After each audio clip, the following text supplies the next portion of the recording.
In this tutorial, we'll be learning how to build this enchanting fairy cottage together. Nestled in the forest and surrounded by a sea of wildflowers, this secret cottage is the perfect base to build in your fairycore world. Just a disclaimer, this house includes no CITs or mods, just retexturing of the blocks, flowers and the leaves, from a mix of the Mizuno 16 texture pack, Better Leaves and the Botanical collection. Starting at the entryway, build up 4 dark oak logs. Do this again a block apart on the right. Place a single log down with a spruce door on top of it.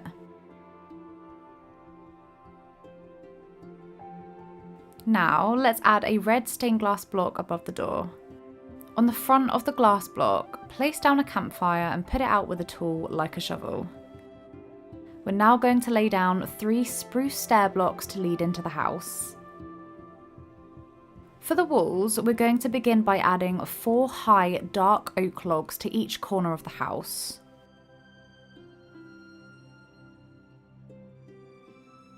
We're then going to create a 1 high base of granite blocks with 3 high white concrete blocks on top of them.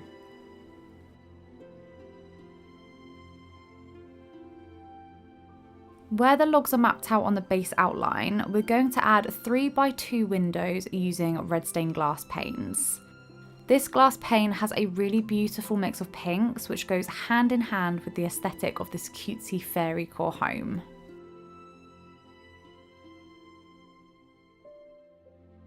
Build the walls for all 4 sides and then come to the front of the house ready to start the roof.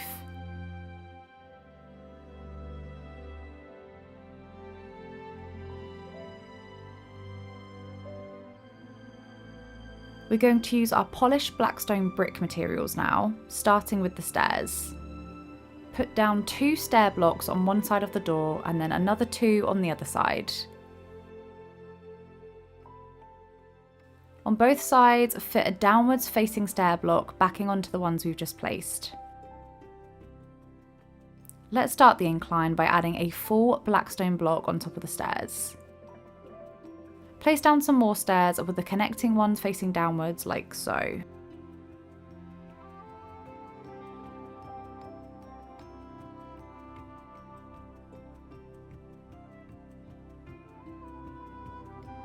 Now the entryway is done, so let's grab our stairs again and place them on the 4th block high of each wall. They should sit just above the windows. Keep placing the stairs at the same level on every side of the house until you're back round at the entryway.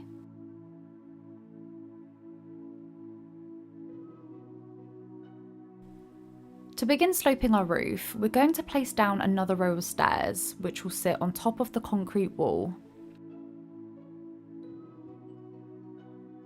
Make sure to join this portion with the roof above the door.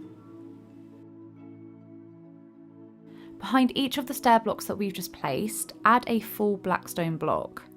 This just helps to bring our roof in, ready to create the second floor.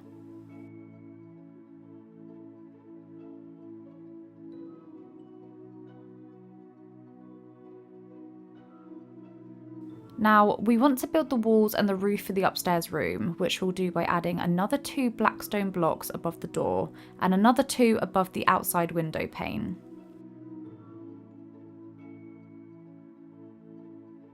Between those, add a row of 4 concrete blocks.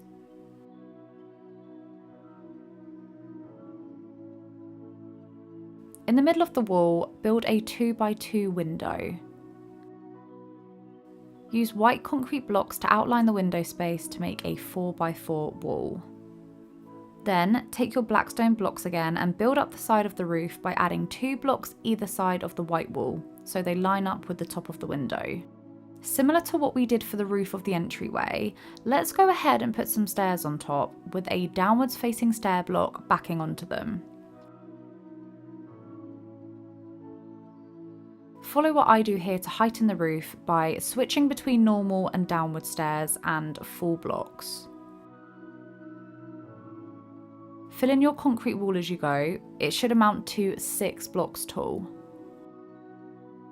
The very peak of the roof is made from 2 stair blocks backing onto each other. Above the window, place down 2 trapdoors and 2 campfires like I'm doing here. Put your campfires out with a shovel and then move to the left of this wall.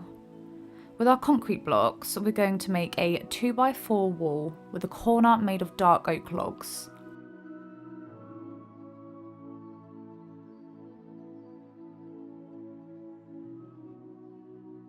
On this side wall here, create a column of 4 concrete blocks sandwiched in between another 4 logs. Now lay down a row of 3 black stone blocks, then next to them, begin building the third wall to mimic the opposite one, which is 2 columns of concrete blocks. Let's now move back onto the first section that we built up here to complete the side of the roof. We're basically going to join a 5x3 wall of black stone to the existing roof. So lay down 5 blocks along for 3 blocks high. On top of that wall, place 5 black stone stairs and then another row of full blocks on the diagonal. We're nearing the top now, so just add a row of stairs and then another row across that to create the peak.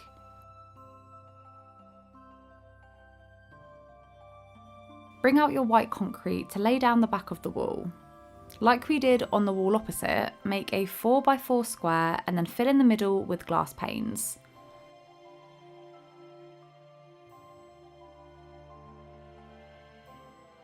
From there, go and fill in the top part of the wall to match the opposite one. Place down a 2x3 wall of black stone blocks, and when you get to the top of that wall, mirror what we did with the other side of the roof, placing down a row of stairs, a row of blocks, and then another 2 made from stairs again.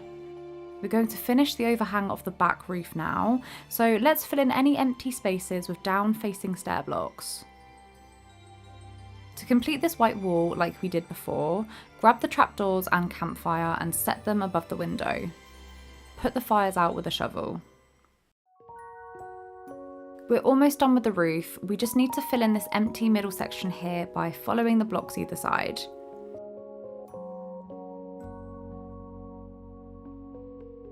Make sure to stop before the third row of stairs so we can build the joining roof. Before we start on this portion of the roof, fetch your glass panes and just quickly build a 2-high window between the logs. This is just to allow a little bit more light into this section. This is a really simple roof design. It consists of 2 rows of stairs on all 3 walls, and then another of black stone slabs. Make sure it all connects with the other roof.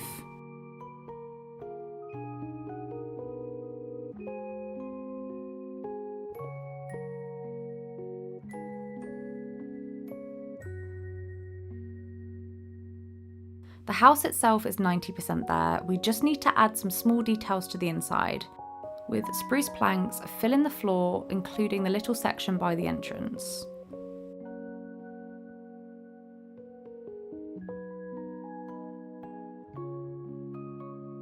Then, in front of the door, place down a row of 3 planks, followed by a row of 3 stairs.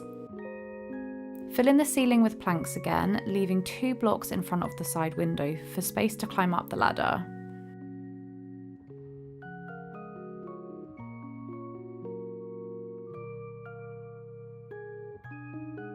It should look like this from the top floor. So we're going to create a floating ladder, and to do this we need barrier blocks. Type in the command on the screen now to give your player a barrier block and place them in a row just before the gap in the ceiling. Then add your ladders to the front of the blocks and one on the white concrete above. Go up to the top floor and take your black stone stairs and blocks to fill in the ceiling like so. This just helps to give the inside of the roof a nice natural sloping look. Fill in the space above the ladder with 2 full blocks, like I do here. Now onto the garden. Add a row of 3 dark oak stairs to get up to the front door and then grab your shovel. These next parts you can tailor to your existing landscaping. Dig out a path leading from the front of your house to the end of your garden. For this location, you enter the property from the back, so I'm going to curve my path around the house. If you want to allow a lot of space for plants, I'd suggest leaving a big gap between the path itself and the side of the house. When you're happy with your path, start digging out some space for flower beds. I'd advise to do it section by section, just so you can get a feel for what you're doing, unless you have an exact idea on how you want your beds to look.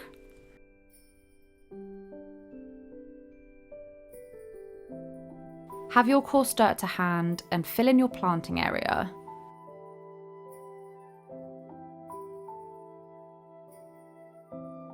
After I've laid it all down, I like to go in and just amend the edges to look a little bit more natural. Let's move across to the other side of the house and start digging out the next section of flower beds.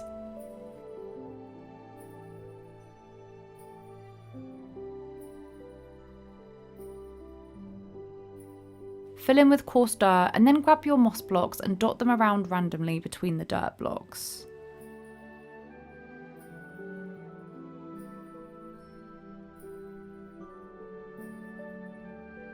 Take some dark oak leaves now to begin making some bushes. I like to place a lot of them, but in no particular order, other than making sure they're centred mainly towards the middle and the back of the beds. I do this to promote a height increase from the front of the flower bed to the back, which in my opinion looks really natural. The good thing about using leaves in your beds is that they really help to fill the space. I find that using flowers alone can sometimes look a little bit empty.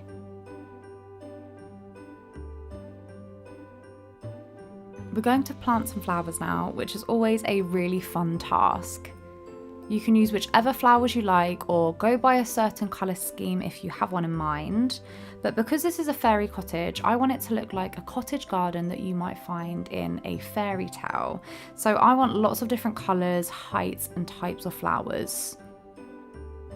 I have Ikuyuk's Botanical collection installed, so some of my flowers will look different to yours. I really love the retextured look because I think it just really increases the appearance of the flowers and just makes them look so beautiful. When you're planting the flowers, make sure you leave space around the beds to add some grasses and ferns. For flowers, I use things like lilacs, dandelions, hyacinths, to name a few, and then dot around a mix of tall grass and tall ferns, aiming to keep them mostly near the walls of the house to add some height.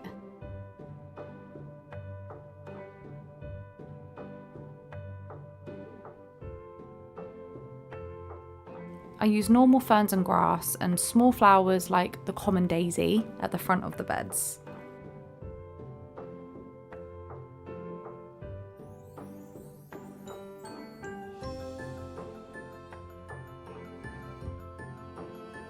I filled in my existing flower beds and I love the way they're looking, but want the garden to feel even more magical.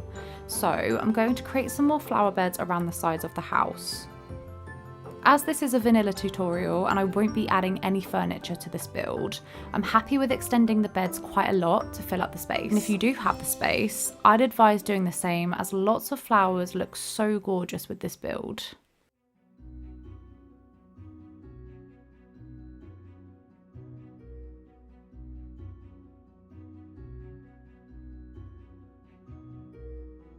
Now that we're finished with the flower beds, we're going to add some details to the house. Equip your trapdoors and then add them to the side blocks of each window to create shutters.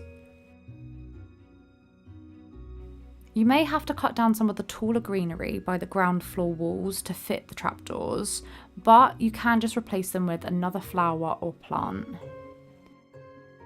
Work your way around each wall, not forgetting the back, until each window has a set of trapdoor shutters either side.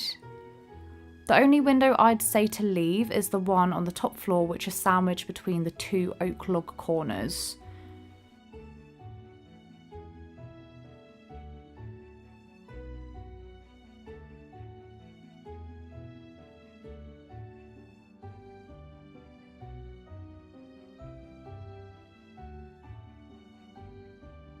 For further details, we're going to add acacia leaves climbing up the walls and on the roof of the cottage. To the left of the door, we have a plain white wall, which is the perfect space for leaves. The reason we use a different leaf block here is to differentiate from the bushes in the beds.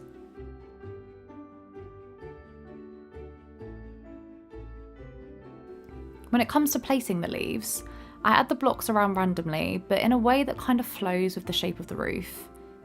If you wanted to make it look like an overgrown build, you could add a lot more leaves to show that it's been taken over by nature, or you could reduce the amount of leaves added to make it a little more manicured.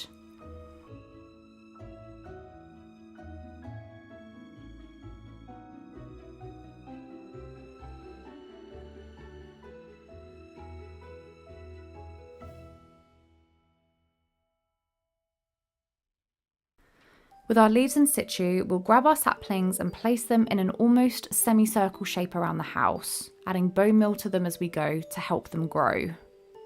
It's up to you what saplings you use. You may want to mimic the surrounding trees depending on what biome you build in, but here we're just placing a mix of birch, oak and spruce trees. There aren't actually any spruce trees growing naturally around here, but I grow them around my builds to A, add some depth to the environment, and B, also show me where I've already built if I'm working on building a village or a residential area. When you've planted your trees, just use your bone meal where you might have any gaps in the grass. I tend to cut down the majority of tall grasses that spawn unless I'm planning on it looking overgrown, and I also remove any flowers that spawn too, as I want them to look like they only grow in the designated area, which in this case are the flower beds. Last but not least, if you've chosen to build by the water, why not create a little dock? Pop down some dark oak slabs in a rectangle. I think either 3x5 or 2x5 looks best personally. Get your shovel again, and if you can, dig a small path from the existing one to the dock.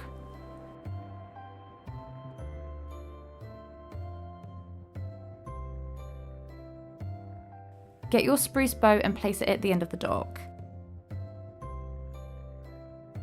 So, there we have it, a stunning cottage fit for a fairy. I hope you found this tutorial easy to follow, and I'd love to know if you build it in your own worlds. Don't forget to like, comment and subscribe to let me know that you're enjoying my content, and I'll catch you next time. Thanks for watching!